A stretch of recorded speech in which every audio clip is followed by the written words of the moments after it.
au niveau de l'animal, ce qu'il est, il est immédiatement pris dans son existence. C'est-à-dire qu'il n'y a pas de décalage entre son être et son corps, par exemple. Il n'y a pas de décalage entre son être, son corps et son environnement. On peut peut-être même, de façon un petit peu poétique, regarder, vous savez, les animaux ont souvent un visage comme ça allongé, vous voyez, comme ça quand même, une sorte de museau comme ça, vous voyez, ce ne sont pas tous les animaux, mais bon, on voit ça souvent, contrairement à l'homme qui a un visage plat, vous voyez. Il est plongé dans son milieu, vous voyez. C'est ça la particularité de l'animal. Il n'y a pas de dichotomie, il n'y a pas de dissociation entre une partie haute et une partie basse. Il est entièrement lui-même. Vous voyez? C'est ce que on peut appeler l'immédiateté. Vous voyez, quand on dit il est immédiatement dans son corps, dans sa présence, vous voyez, entre son être et sa présence, il n'y a pas de dissociation. C'est l'immédiateté. Il n'y a pas de média, il n'y a pas d'intermédiaire, il n'y a pas de coupure. Il est directement dans son environnement. Alors, quand on regarde justement vous voyez donc, enfin je reviens, ça veut dire, à part le problème que l'animal n'a pas d'intelligence, etc., ça c'est quand on remonte encore plus haut, vous voyez? Parce que dire qu'il n'a pas d'intelligence, c'est quoi? C'est quoi l'intelligence? C'est aussi être capable d'objectiver les choses, de voir les choses de façon... Il y a l'objet, il y a le sujet, donc il y a déjà une dissociation entre les deux. Donc on verra que toute cette dissociation, elle existe chez l'homme, alors que chez l'animal, elle n'existe pas. C'est pour ça qu'il est incapable d'imiter réellement l'homme, vous voyez? Il ne peut pas s'identifier à autre chose que ce qu'il est. Alors que l'homme pourra avoir un travail d'identification. Il pourra le faire. Un homme peut imiter un éléphant, comme il peut imiter un singe, comme il peut imiter une fourmi. Donc ce sera de l'imitation. Pourquoi il est capable d'avoir ce côté aussi, on va dire, de se représenter d'autre chose que ce qu'il est lui-même? Parce que justement, il n'est pas purement déterminé. Il n'y a pas un vrai déterminisme chez l'homme. Bon. Alors, ce qui est intéressant, c'est de voir comment est-ce que la Torah, elle rend ces choses-là. Alors, la création de l'homme, ainsi que celle de l'animal, c'est le 6e jour. Des gros animaux. Hein. Oui. Les gros, les petits aussi, d'ailleurs. Parce qu'au Passouk Rav Dalet du Perek Aleph, donc si vous regardez la référence de Bereshit Perek Aleph, le Passouk 24, Rav Dalet, Ve'emer Elokim, Totse Haaretz, Nefesh Chaya Lemina. Donc, par exemple, il n'est pas écrit ici, mais c'est le Passouk Raf, c'est ce qu'ils veulent noter pour les poissons. Ve'emer Elokim Yishretsu Amaim, Sheretz, Nefesh Chaya. Que les eaux Yishretsu pullulent de Sheretz Nefesh Chaya, de Sheretz, Sheretz, ça veut dire des animaux qui se meuvent comme ça, voilà, des reptiles qui bougent dans tous les sens. Nefesh Chaya, âme de vie. Et en même temps, Veof Yeofef et les oiseaux aussi. Et le 6e jour donc, Ve'emer Elokim Totse Haaretz Nefesh Chaya Lemina, que la terre fasse sortir des âmes de vie, Lemina, selon leurs espèces, Bema Varemes. Les animaux, les rampants, les reptiles, etc. Et les Bêtes sauvages de la terre. Les bêtes, etc. qui habitent de la terre. Qu'est-ce qu'on voit ici dans ce passouk-là? Totse Haaretz Nefesh Chaya. Que la terre fasse sortir une âme de vie, une âme vive. La terre qui fait sortir une âme. La terre, c'est quoi? C'est matériel, et une âme, c'est quoi? C'est spirituel. Donc on est en train de dire que de la terre émerge, Dieu ordonne que de la terre émerge quelque chose de spirituel. Donc quelle est cette âme? C'est quoi cette âme qui émerge de la terre? C'est une âme terre. C'est-à-dire quoi une âme terre? C'est-à-dire c'est l'âme de la terre. C'est-à-dire c'est comme si la terre elle-même, on lui donne de la vie. Elle s'anime en tant que vie.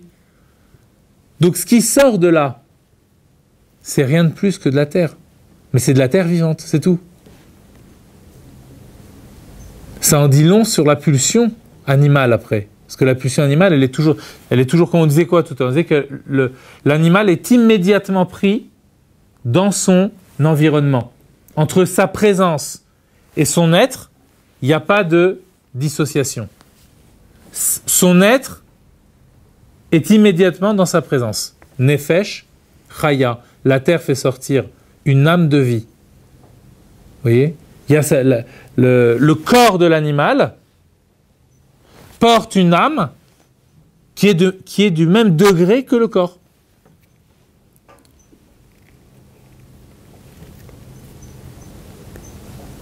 Donc on comprend quelque chose de très important ici, c'est que pourquoi l'animal, on peut étudier, il y a des sciences qui étudient les réactions de l'animal, mais la base, c'est quoi ? C'est que quel que soit le type de réaction en fonction du type d'animaux, etc., on voit ici les minas, chaque espèce en fonction de ce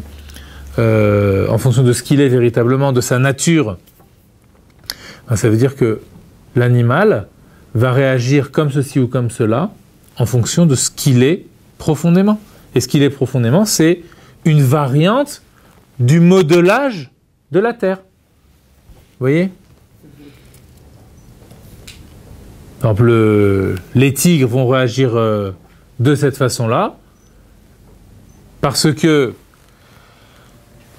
comment on peut dire ça, ils sont, voilà, par exemple, les animaux sauvages qui sont dans l'agressivité, donc pour eux, ils vivent cette précipitation comme une sorte de rapport à la terre. Vous voyez ? C'est un rapport, ils sont terre eux-mêmes, donc ils sont dans leur vie, ils sont ce que la terre leur a suggéré d'être, si on peut dire. Enfin, sous l'impulsion du divin. Vous voyez ? La combinaison, quoi. Si on peut dire comme les combinaisons après des lettres. Donc ça, c'est pour l'animal. C'est intéressant aussi de voir, par exemple, la différence entre les poissons et les animaux terrestres. Le poisson, il est encore plus proche de son milieu que l'animal terrestre. Parce qu'il vit dans son milieu. Donc il n'y a pas de différence pour lui, entre lui et son milieu. Il est dedans. Le poisson est créé à partir de l'eau. Donc c'est de l'eau qui s'est mise sous forme de vie. Ok ? Et lui, il vit dedans. D'ailleurs, il est même au niveau de sa forme. On voit qu'il peut grâce à sa forme, il peut se déambuler dans toutes les dimensions de l'eau. Vous voyez ? Par contre, l'animal terrestre qui lui a été créé à partir de la terre, c'est quand même totse. Vous voyez, c'est pas le même mot qui est employé ici. Pour les animaux, pour les poissons, c'est yishretsu amaim. Donc ça veut dire qu'ils continuent à se mouvoir dans leur milieu d'origine. Yishretsu, mais sheretz, c'est comme les rampants, vous voyez. Lishrotz, ouais. C'est-à-dire c'est se mouvoir à l'intérieur de son milieu. Donc il ne sort pas de l'eau.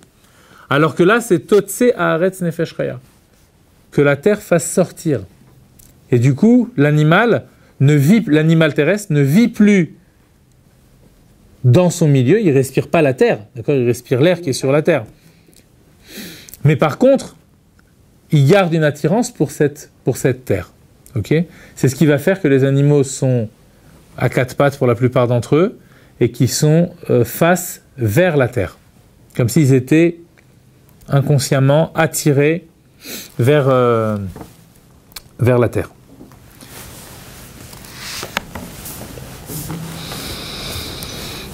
Est-ce que c'est de là aussi qu'on nous dit souvent qu'il ne faut pas étudier allongé ? Il ne faut pas étudier allongé ? Oui, que la tête soit dans la même position que le corps. C'est mon frère qui me disait ça quand j'étais petite. Est-ce que ça vient... Parce qu'il me dit que c'est comme un animal, quoi. Il y a certaines personnes qui étudient allongé, ouais, parce que peut-être il y a des choses que pour les comprendre, il faut peut-être retrouver un certain état. On va voir que l'immédiateté ici, l'instinct animal, on va voir qu'on le retrouvera aussi dans le côté du divin, mais d'une autre façon. Voilà. Alors, est-ce que l'animal a un inconscient? Autre question, on peut se poser la question. Oui, oui. Est-ce qu'il a un inconscient et inconscient? Il a un inconscient. D'après quand on veut comment former des chiens de garde, pour les aveugles et tout ça? Ouais. Oui, donc ou alors quand on veut par exemple, parce que j'avais lu quoi, que quand par exemple on veut qu'un chien il soit agressif par rapport à une couleur ou par rapport à des choses, par rapport à un bâton, donc on leur crée un. Oui, mais ça c'est pas un conditionnement, c'est pas un inconscient. C'est pas un inconscient. C'est-à-dire que voilà, c'est-à-dire que l'animal a une possibilité d'apprentissage, bien entendu. Voilà, il a une tête, donc il y a des neurones, il a une âme aussi. Voilà, c'est contrairement à une plante elle peut pas apprendre, en tout cas consciemment. Mais l'animal, lui, il a une possibilité d'apprendre. Donc c'est pas la même chose. Par contre, avoir un inconscient comme nous, on dit qu'on a un inconscient. Alors, on peut dire non, ou on peut dire complètement à l'envers. On peut dire l'animal ne vit que dans son inconscient. C'est un inconscient qui se balade devant nous. Vous voyez? Ce serait un petit peu différent. Vous voyez? Mais la différence qu'il y a avec nous, encore une fois, c'est que lui, il vit inconsciemment son inconscient. Alors que nous, on peut dire qu'on a une conscience qu'on a un inconscient. On sait qu'il y a des choses en nous qui sont inconscientes. La preuve, c'est qu'on veut aller les explorer, on veut aller les chercher. Et de toute manière, l'accès qu'il en a est immédiat de toute manière. Et aussi, exactement. Voilà, Exactement. y a pas de volonté. C'est immédiat. Et tout est immédiat chez l'animal. Ça surgit parce que ça surgit. S'il y a voilà. C'est-à-dire que s'il y a un stimuli quelconque, voilà, on va faire surgir. C'est-à-dire que quand un lion tue ses jeunes lionceaux parce que la femelle s'en occupe trop, il n'y a pas de problème de conscience. Je veux dire, il les tue, c'est tout le point, puis il s'en va. Il n'y a pas de problème. C'est le propre de l'animal. C'est vivre cette pulsion animale. Quand on dit le terme de pulsion, c'est-à-dire quelque chose qui me pousse spontanément dans l'acte. Donc le chat, il va guetter une souris, il peut la guetter pendant des heures, il ne se pose pas la question de savoir si le temps est en train de passer pendant qu'il guette. Il guette. Il est dans cet acte de guetter, ou ce non-acte. Et puis après, quand il bondit sur la souris, il bondit sans se poser de questions. C'est immédiatement, tout est immédiat chez l'animal. À chaque fois qu'on va vouloir prendre le contrôle d'un animal, c'est qu'on va vouloir contrôler son rapport de l'immédiat, son rapport à l'immédiat. C'est-à-dire, on va essayer de nous prendre conscience, voilà, immédiatement tu devrais faire ça, le chien, voilà, immédiatement tu devrais te jeter sur le morceau le nonos qu'on te donne, mais nous on va te dresser, c'est-à-dire quand on va te dresser, on va te créer un autre immédiat, on va te faire peur, et donc du coup tu vas plus pouvoir suivre, parce que tu as un autre instinct, une autre pulsion qui est encore plus forte que la pulsion d'aller vers la nourriture, qui est cette fois la pulsion de la peur. Vous voyez? Donc on jongle avec des immédiats, c'est pas qu'on a amené de l'intelligence à l'animal. Et pas du tout pareil. Que de l'adaptation alors, de leur part. Bah oui. Que de l'adaptation. Parce que, bon, même... Enfin, adaptation, c'est un mot, ça veut dire que... Qu'est-ce qu'on met derrière ce mot-là? Qu'est-ce qu'on veut dire derrière le mot adaptation? Le dressage. Dans le dressage, qu'est-ce qu'on joue? Vous voyez, à chaque fois, le principe dans l'étude de la chassidoute, c'est d'essayer d'aller au cœur du problème. C'est-à-dire d'essayer d'attraper qu'est-ce qui est en train de se passer? C'est quoi? Qu'est-ce qui est en train d'être, entre guillemets, manipulé ici? De quoi? Avec quoi on joue quand on dresse un animal? Vous voyez? C'est avec son être. Mais quoi dans son être? Oui. Donc juste ce côté-là, voilà. Il est immédiatement attiré par quelque chose. Alors, je vais faire une rupture à ce niveau-là. Et comment je vais faire cette rupture? En lui montrant qu'il y a un autre immédiat. Et ce que l'autre immédiat, c'est la peur. Voilà, tu as immédiatement peur du bâton. Ou tu veux immédiatement une récompense par rapport à ça. Tu prends des dauphins dans un dolphinarium, voilà. Ils vont sauter, parce qu'ils savent qu'après il y a la récompense. Enfin, ils savent. C'est pas du savoir, bien entendu. Vous voyez, c'est des enchaînements inconscients qui se font à l'intérieur de l'animal. Il y a de l'inconscient. C'est ce qu'on a dit. C'est-à-dire que on peut pas dire qu'il y a de l'inconscient dans le sens où nous, on fait la dissociation entre le conscient et l'inconscient. Donc chez l'animal, on peut pas parler de quelque chose comme ça. Par contre, ce qu'on peut dire, c'est que c'est entièrement de l'inconscient. Mais de l'inconscient, ça ne veut pas dire que ce n'est pas de la vie. C'est de la vie entièrement inconsciente. Voilà, c'est ce qui se joue chez l'animal. Ce sont des enchaînements appris. pas. Enfin, c'est appris. Mais quand on apprend à l'animal, c'est qu'on s'immisce dans son inconscient, dans ce qu'il est, dans cet être inconscient. On s'immisce en lui. On joue avec ses pulsions. Voilà. On imprime dans l'inconscient, si on peut dire, voilà. Si on peut dire cette question, oui, exactement. On peut dire ça. La trace, il peut avoir. S'il n'y a pas de trace, et ça, voilà. Il n'y a pas de. Tout à fait, non, je suis d'accord. Alors, donc ça c'est pourquoi c'est important de parler de ces choses-là? Parce qu'après, quand on va prendre conscience que justement en l'homme il y a quelque chose d'animal, donc tous ces mécanismes, tous ces mouvements-là d'être chez l'animal qu'on a mis en évidence, eh bien on va voir qu'ils existent dans une certaine mesure chez l'homme aussi. Vous voyez? Donc c'est pour ça que les maîtres vont dire, par exemple, la différence qu'il y a entre le tzaddik et le rachat. Par exemple, le tzaddik, donc le juste, et l'homme impie, l'homme qui donne libre cours à toutes ses pulsions, à tous ces désirs animaux. On avait dit qu'il y avait 3 façons de se rechercher, donc là c'est le désir, on parle du désir animal. On dit, les tzadikim, enfin plutôt les rechaim, on commence par quoi? Les tzadikim sont... leur cœur est dans leurs mains. Libam birshutam. Leur cœur est est sous leur contrôle. Alors que les rechaim, au contraire, libam birshutam. Em birshut libam. Les rechaim em birshut libam. Ils sont eux sous l'emprise de leur cœur. Donc sous l'emprise de leur cœur, ça veut dire quoi? Qu'est-ce qui chez l'homme fait en sorte que je ne suis pas obligé d'être dans l'immédiat animal? Ben, c'est l'intelligence. Vous voyez? Donc celui qui ne suit pas cette intelligence, eh bien du coup il se retrouve dans une sorte d'état animal. Alors pour l'animal, c'est pas du mal. Lui, quand il vit en tant qu'animal, quand il vit, il n'y a pas de notion de mal et de bien chez l'animal. Mais chez l'homme, par contre, vivre à l'état animal quand on est homme, là, ça commence à devenir mal. Vous voyez?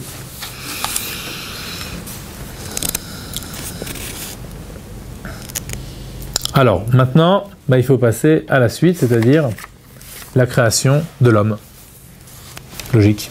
Parce qu'on a vu la création de l'animal, et on a vu comment l'analyse, je pense que vous avez noté que l'analyse qu'on fait de l'animal, à quel point elle correspond à son mode de création.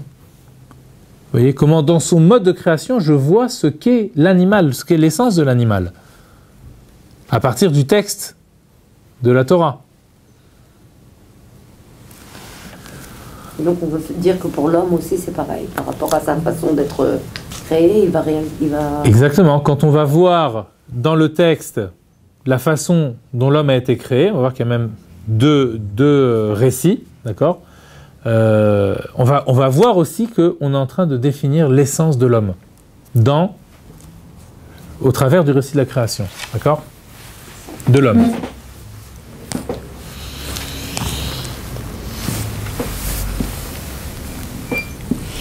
Alors, quand on prend le 6e jour toujours, cette fois, deuxième création du 6e jour, c'est la création de l'homme. Vaivra Elokim et Adam, Betsalmo. Excusez-moi, Pasuk Chavvav d'abord, Pasuk 26. Alors, si on lit, Vayomer Elokim, Dieu dit, Naase Adam Betsalmenu Kidmutenu. Faisons l'homme Betsalmenu, à notre image, Kidmutenu, à notre ressemblance. Si on peut dire le dmut c'est plutôt la façon, c'est-à-dire comme la façon dans le sens dont on façonne quelque chose, d'accord? On va dire faisons l'homme à notre image premièrement, et ensuite Kidmutenu, façonner comme nous.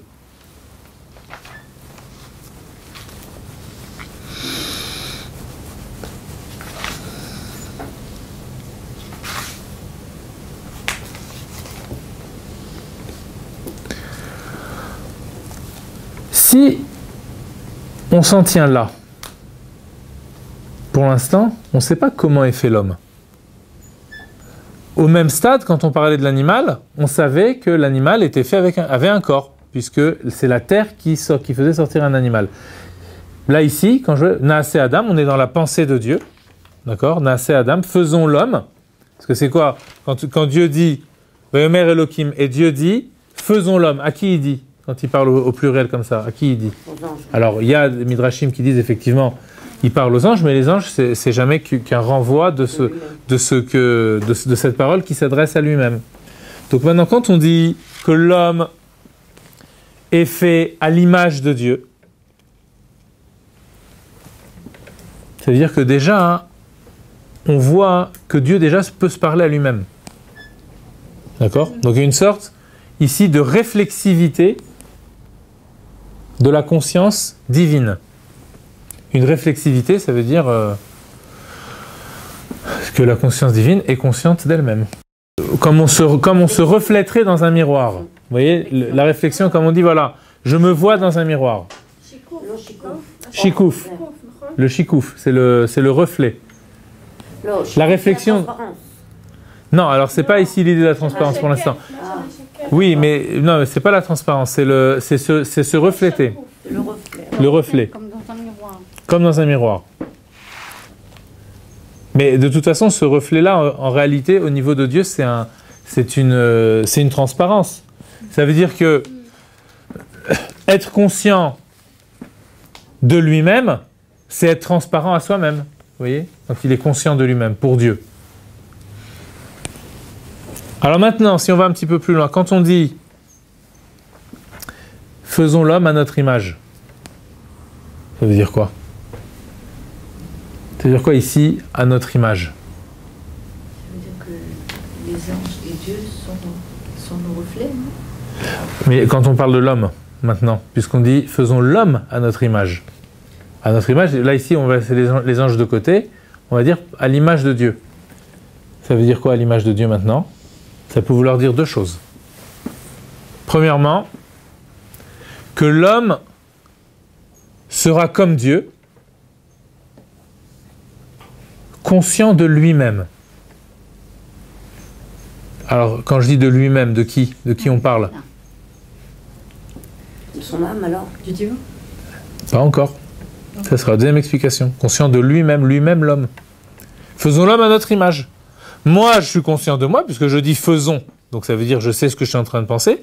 Vayomer Elohim, Dieu dit, c'est pas juste une parole qui sort comme ça, c'est une parole qui sort et qui est consciente de ce qu'elle est. C'est comme on dit se parler à soi-même, donc je sais ce que je me dis. Donc l'homme va être comme Dieu, conscient de lui-même. On anticipe, ça va rappeler qui ça? Vous serez comme Dieu. Qui c'est qui va dire à l'homme après vous serez comme Dieu? Le serpent. Le serpent. Laissons pour tout à l'heure. Pour l'instant, gardons la deuxième solution. Ça veut dire quoi? Faisons l'homme à notre image.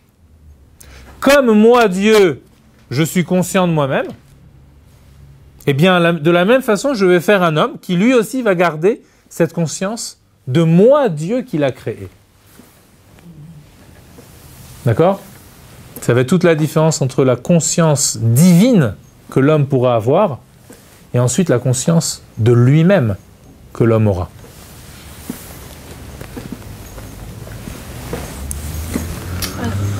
Oui. Oui, on traduira après, mais... Ok, בסדר. זאת אומרת, כשהוא יהיה במודע של עצמו, זאת אומרת, כבר לא, בעצם יש לו, בפעם הראשונה לפני החטא, יש לו מודעות אלוקית. לפני החטא, כן. נכון? Oui. אז בעצם כשהוא יהיה מודע לעצמו, בעצם הוא מודע לאלוקים, הוא לא מודע לעצמו. כאילו... Alors, elle pose la question, mais si l'homme il est conscient de lui-même, ça veut dire que en vérité, il est conscient de Dieu, puisque lui-même c'est lié à Dieu. D'accord? Alors ça, c'est ce qu'on va voir après, c'est tout ce que va provoquer le chet et sadat, la faute de l'arbre de la connaissance. Il va agir justement à ce niveau-là. Ça va être ça le point d'action de l'arbre de la connaissance. Mais pour l'instant, on est avant la faute. On est avant la faute pour l'instant. D'accord? Donc, on en parlera après, mais on commence à voir. Les gens disent, mais comment est-il possible que l'homme ait fauté? Il n'avait pas dit Yetzer Hara. Vous voyez, c'est la grande question qu'on pose. Alors ça veut dire quoi? Ça veut dire que la conscience de soi qu'a l'homme, elle est comme dissipée, diluée dans la conscience du divin. Ok? À ce niveau-là. Vous voyez l'idée? Alors, maintenant, on n'a pas fini parce qu'il y a encore un passouk après qui parle de la création de l'homme, toujours ce jour-là, toujours le 6e jour. Vaïvra Elokim et Adam Betsalmo. Donc, passouk 26, on est dans la pensée de la création. Une pensée dite, Vayomer Elokim. Dieu dit, exactement comme pour l'animal. Vayomer Elokim, à chaque fois c'est Vayomer Elokim. Là aussi, Dieu dit quelque chose. Faisons l'homme, Betsalmenu, Kidmutenu. On va revenir tout de suite sur ces deux termes-là. Comparons. Passouk Ravav lors de la création effective. Lorsque, là maintenant, Dieu est en train de créer. Il n'est pas juste en train de prononcer le désir de créer.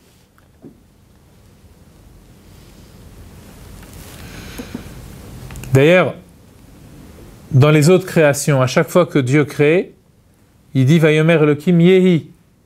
Et après Vayehi. D'accord?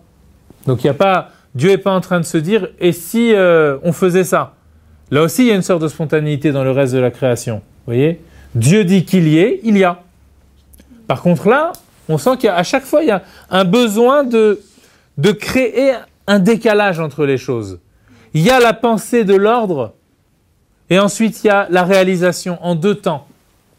Vayomer Elokim Totse Haaretz, je vais lire ici plutôt.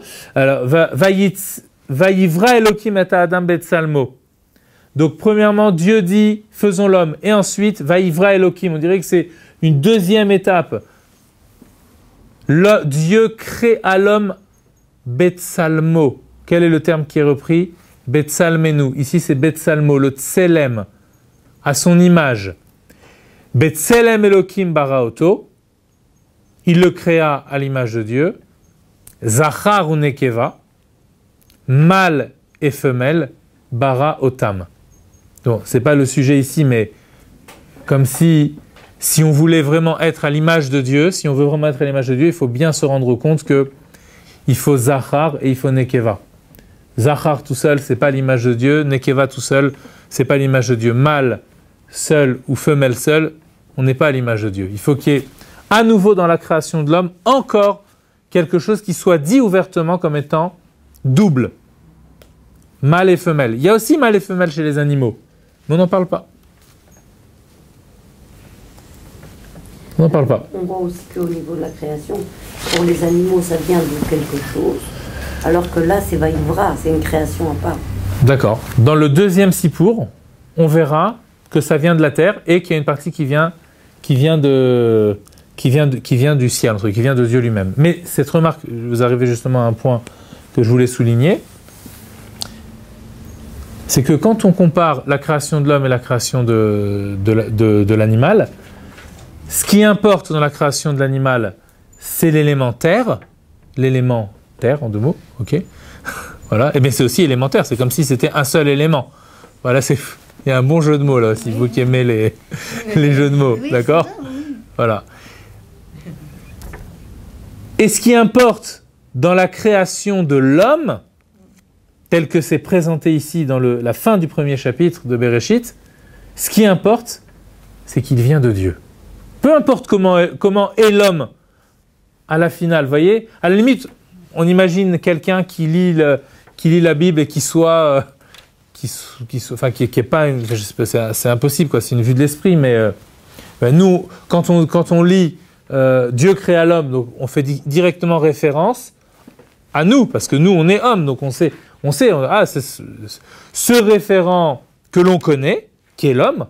Alors voilà comment Dieu l'a créé. Mais faisons abstraction de ce référent. Vous voyez, on fait comme si on ne sait pas ce que c'est l'homme. Alors il y a quelque chose qui s'appelle Adam ici, et que Dieu crée. Quelle indication j'ai? C'est que Dieu a pensé le faire, et qu'il l'a fait à son image. C'est tout ce que je sais. Je ne sais pas comment il est, je ne sais pas quelle forme il a, je ne sais rien du tout. Je sais simplement qu'il vient de celui qui a créé.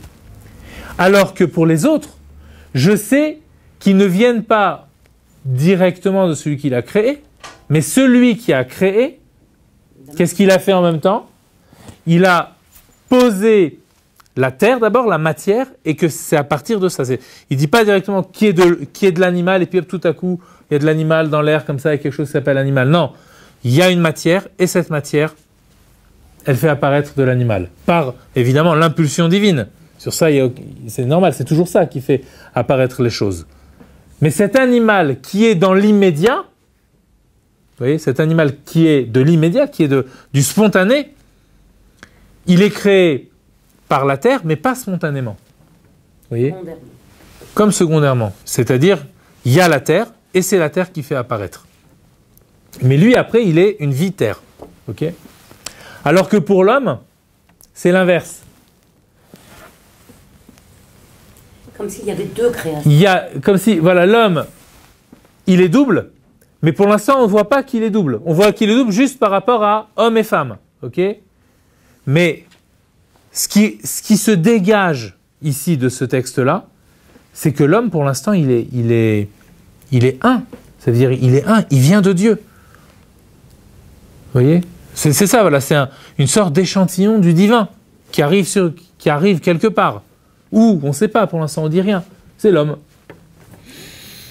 Donc ça, c'est une remarque vraiment qu'il faut garder présent à l'esprit. Hein, parce que il y a une sorte de mise en scène d'une polarité, si on peut dire. Une polarité terre et une polarité divine. Enfin, un pôle, quand je dis une polarité. Un pôle, c'est bipolaire, d'accord ? Il y a un pôle terre et il y a un pôle divin.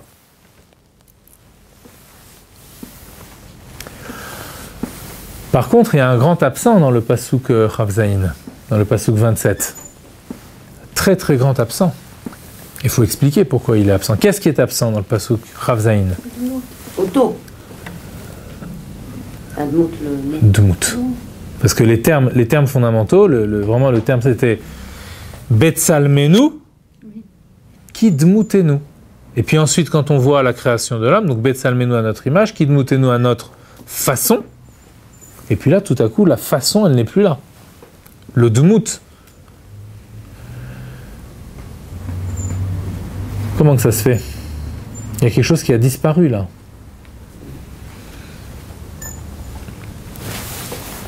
Alors, est-ce que ça a vraiment disparu ? Ou est-ce que c'est juste caché ?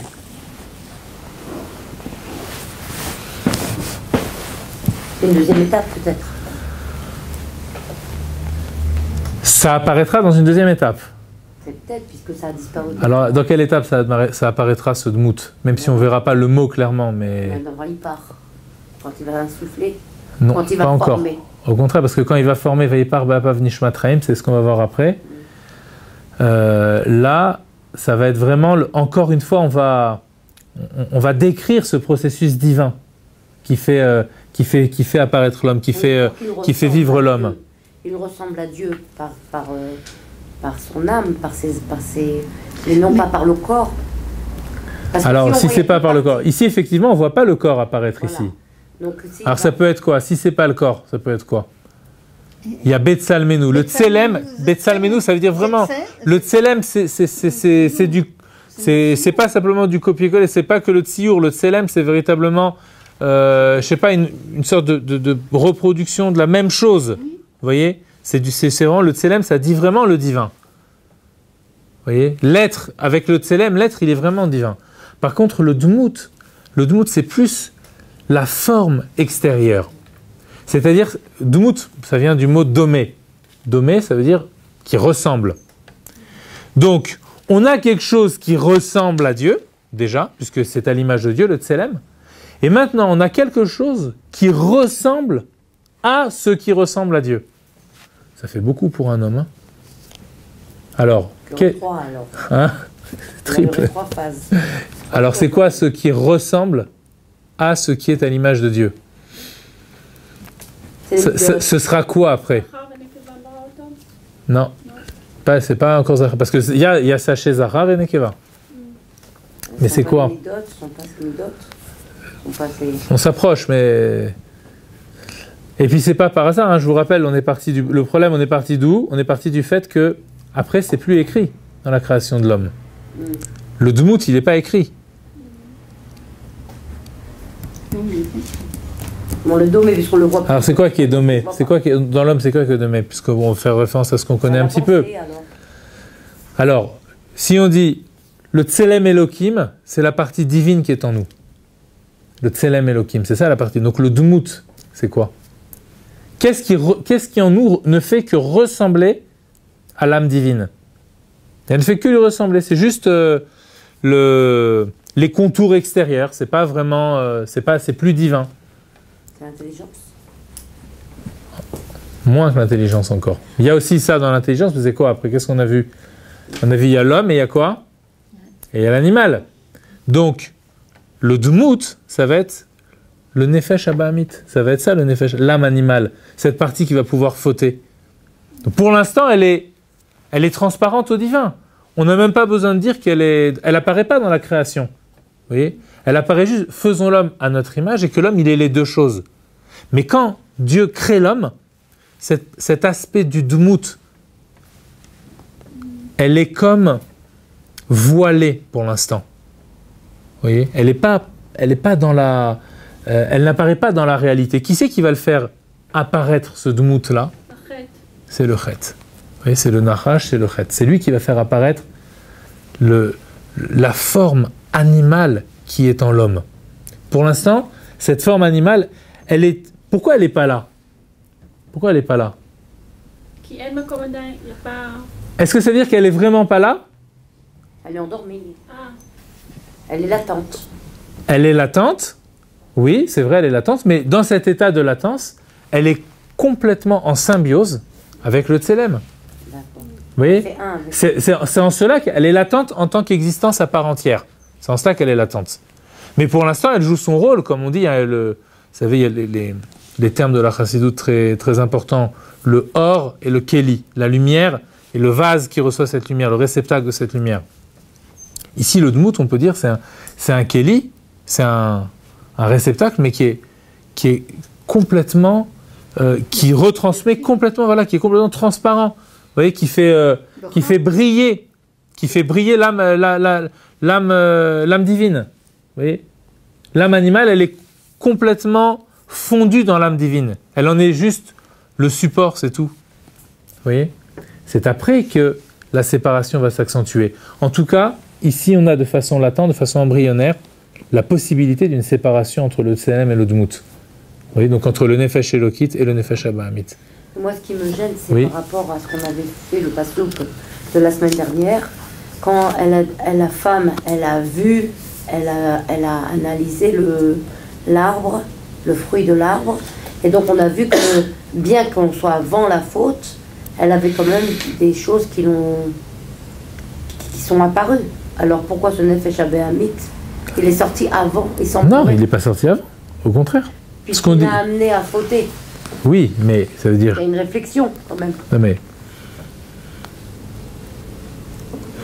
Pourquoi il serait... Regardez, je donne un exemple. Un miroir, ça sert à se voir dedans. Ok? Voilà. C'est juste ça. Pour que, voilà, bon. Quelqu'un qui veut savoir s'il est bien habillé ou quoi, bon, il se regarde dans le miroir. Donc c'est ça la fonction du miroir. Elle a juste une fonction d'outil, de moyen au service de l'homme. À partir du moment où le miroir, j'en fais une divinité, j'en fais quelque chose... vous voyez, donc il prend une sorte d'autonomie. Il dit, voilà, moi je suis autre chose. Je ne suis pas toi, je suis quelqu'un d'autre. Vous voyez? Donc à partir de ce moment-là, c'est ça que va faire la faute.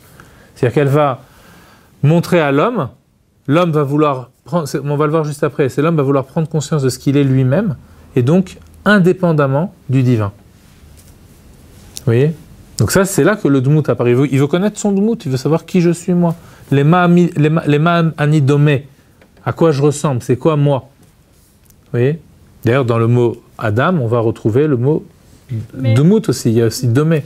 Mais pour savoir ça, il faut qu'on va être loin d'Hachem. Ah bah la faute, oui, c'est là qu'elle va nous plonger, justement. On va voir. C'est pas définitif, faut pas s'inquiéter. C'est-à-dire que la faute, c'est transitoire, en réalité. Alors maintenant, Sipur Sheni, vous savez que le Maaseh Bereshit, il est raconté dans la Torah en deux temps, en deux parties. Il y a ce qu'on appelle Sipur Rishon, le premier récit, et il y a le Sipur Sheni, le second récit. D'accord? Donc le second récit, il commence au 2e chapitre.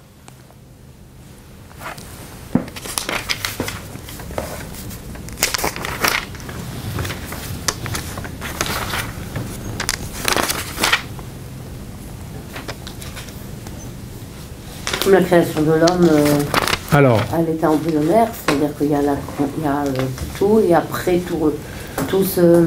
Dans le Sipur Sheni, c'est comme si voilà, le premier récit, c'est comme si les choses étaient posées, vous voyez, c'est statique, c'est-à-dire que voilà, il y a la création des étoiles, la création du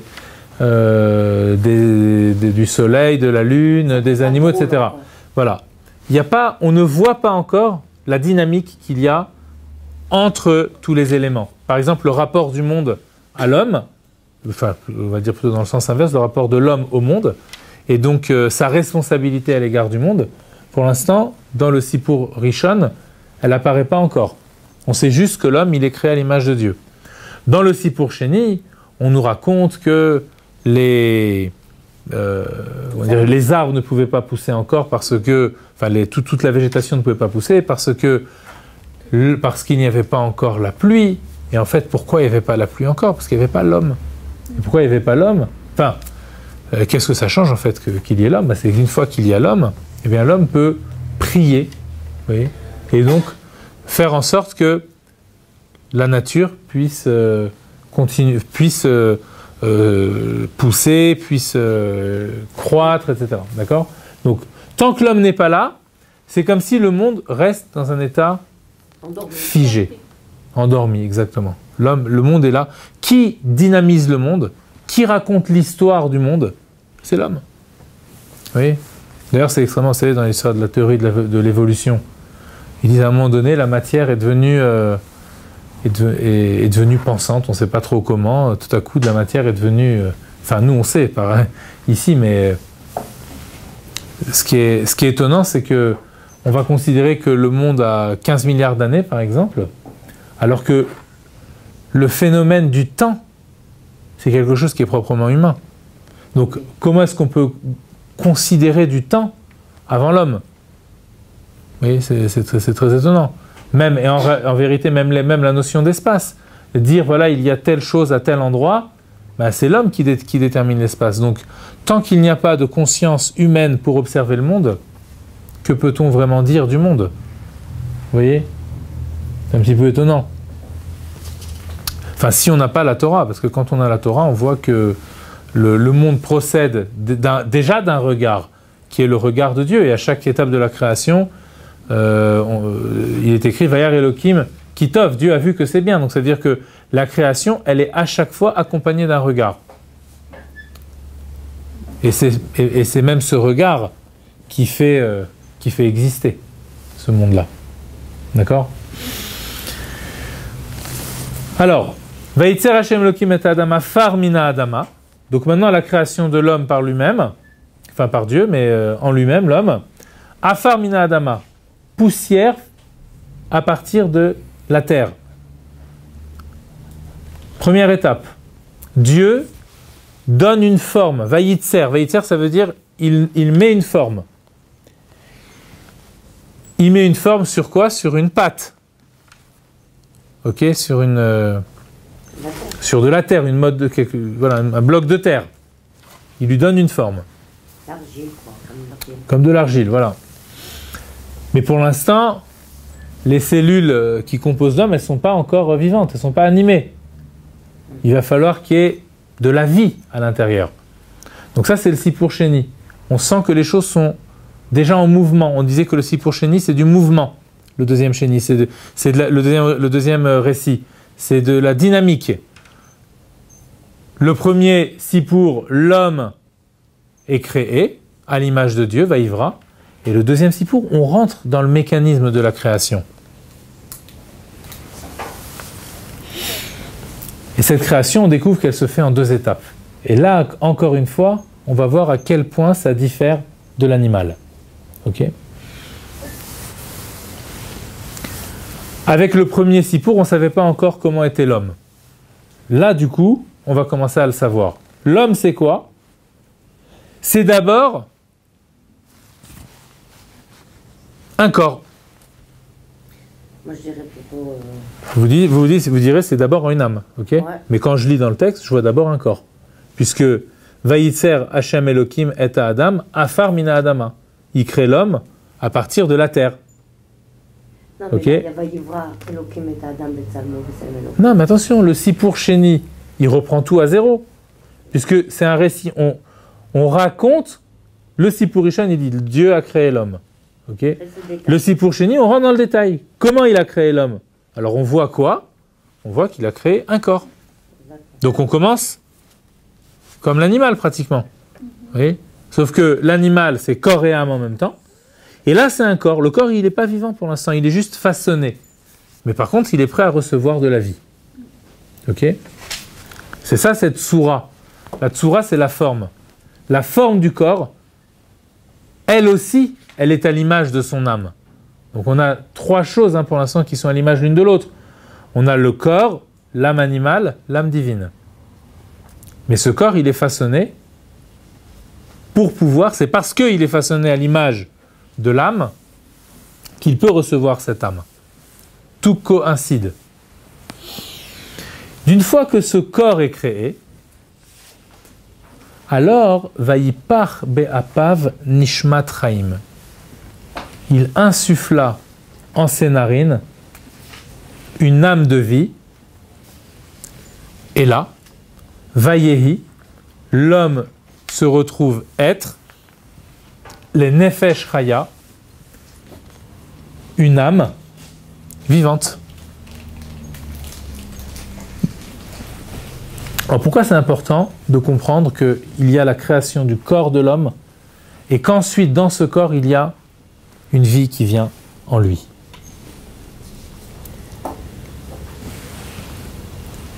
Qu'est-ce que ça nous apprend? Il y a toujours l'ustensile pour avoir la lumière.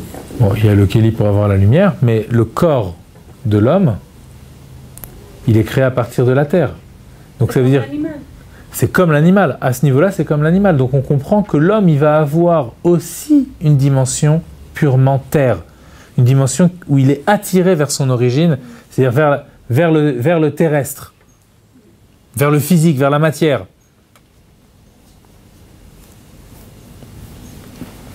Et de l'autre côté, il y a quoi? Il y a le Nishmat Chaim, ce souffle de vie, cette âme de vie que Dieu insuffle. Quand vous prenez le Tanya, par exemple, au 2e chapitre du Tanya, et qu'on voit la partie divine de l'homme, le Tanya, il ramène un passage du Zohar qui nous dit « Man de napar, mitocho napar ». Celui qui souffle, le souffle, c'est quelque chose qui vient du plus profond. Quand vous soufflez, même physiquement, quand vous soufflez très, très fortement, vous pouvez comme on dit, essouffler. Il n'y en a plus de souffle. Vous pouvez vous épuiser à souffler. D'accord? C'est-à-dire comme si on fait sortir toute notre force de vie par le souffle. Quand on souffle très profondément. Quand on expire comme ça très profondément. Il faut toujours ensuite qu'il y ait l'inspiration pour retrouver la vie.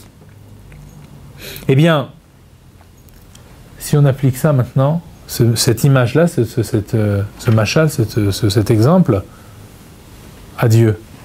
Quand Dieu souffle dans l'homme l'âme de vie, d'où ça vient? Ça vient du plus profond du divin. Oui.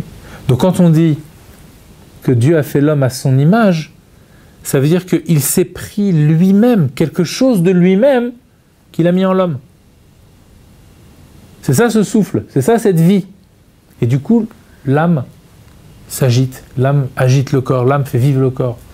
Le corps peut se mouvoir grâce à ça. Là, on est avant la faute. Lorsque l'homme vit à ce moment-là, lorsqu'il apparaît, on avait raconté la semaine dernière ce midrash, qu'à ce moment-là, il s'exprime en disant « Hachem alach geut lavesh ». Quelque part, c'est un peu normal. Vous voyez, si vous prenez l'exemple, vous savez, la challah du Shabbat. Vous voyez, on fait la challah le Shabbat. On prend une pâte et on forme, on lui donne une forme, etc. Ensuite, on la met au four. Une fois que la challah, elle vient de sortir du four, elle est chaude. Donc, qu'est-ce que je peux dire tout de suite quand elle est chaude, la challah? Qu'est-ce qu'on dit en général? Vous amenez les chalotes et les enfants qui sont là, qui sont autour de vous. Ah, regardez les chalotes. Et c'est quoi l'expression qu'on a? Elles sortent du four. Mais comment on le voit qu'elles sortent du four? Parce qu'elles sont chaudes. Donc, ça veut dire que l'état dans lequel est la challah me montre d'où elle vient. Elle vient du four. Comment on appelle l'homme maintenant? On appelle le Yetzir Kapav chez Akadosh Baruch Hu. L'homme, je ne prends pas cet exemple de façon... c'est pas par hasard, parce que on l'appelle aussi la challah du monde, l'homme. Vous savez? Parce que Dieu a pris une part de la terre. Comme la pâte, on doit prendre une challah, on doit prélever la challah, on doit prélever une partie de la pâte. Bien la même chose, l'homme, c'est comme le prélèvement de la terre. Vous voyez, c'est un prélèvement. Toute cette terre-là, on en prélève une partie et c'est l'homme. Donc quand on a prélevé cette terre, cette partie, on l'a prélevé de la terre, mais on l'a prélevé aussi d'en haut. C'est aussi, l'homme est aussi appelé la trouma, le prélèvement d'Hachem. Donc quand l'homme vient d'être créé, d'où il sort? Il sort des mains de Dieu. Donc ça se voit. Vous voyez, comme ce pain qui sort du four, ça se voit qu'il sort du four. Ça veut dire quoi, ça se voit? Ça veut dire que ce qui l'indique l'homme, ce qui l'indique immédiatement, comme on avait parlé, on avait utilisé le terme pour l'animal aussi, eh bien l'homme ici, qu'est-ce qu'il indique immédiatement? Il indique d'où il vient. Il indique Dieu. Tout spontanément. Il y a un midrash qui raconte, pour bien illustrer cette idée-là, que quand l'homme marchait, vous savez, dans le Gan Eden, il déambulait, etc., dans le Gan, dans le jardin, il y a le Gan et il y a le Gan Eden.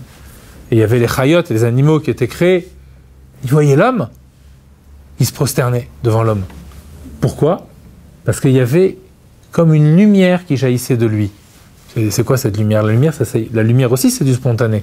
Il n'y a pas que l'animal qui a le privilège du spontané, on va dire. L'âme divine aussi. C'est quoi sa spontanéité à elle? C'est d'irradier immédiatement le divin. C'est d'être consciente elle-même immédiatement du divin. Et non seulement elle est consciente du divin, mais la force de cette conscience-là, c'est que c'est une conscience qui se partage immédiatement aussi. Et ça aussi, il en restera des relents, il en restera des traces, des empreintes après la faute. Quand vous êtes conscient très fortement de quelque chose, d'un bien par exemple, qu'est-ce que vous avez envie de faire? De le partager. Vous voyez? Donc cet esprit, voilà, là on a une définition de la responsabilité humaine sur le plan du psychisme divin dans l'homme. C'est ça sa responsabilité. C'est-à-dire quoi responsable? C'est-à-dire faire partager avec les autres. Je suis responsable de toi. Il faut que tu sois conscient comme moi de ce dont je suis conscient. Comme Dieu était conscient de lui-même, il a transmis sa conscience de lui-même à l'homme. De lui-même, pour l'instant, hein, de Dieu. Donc on a un être créé, c'est l'apothéose, c'est presque le Mashiach. Vous voyez?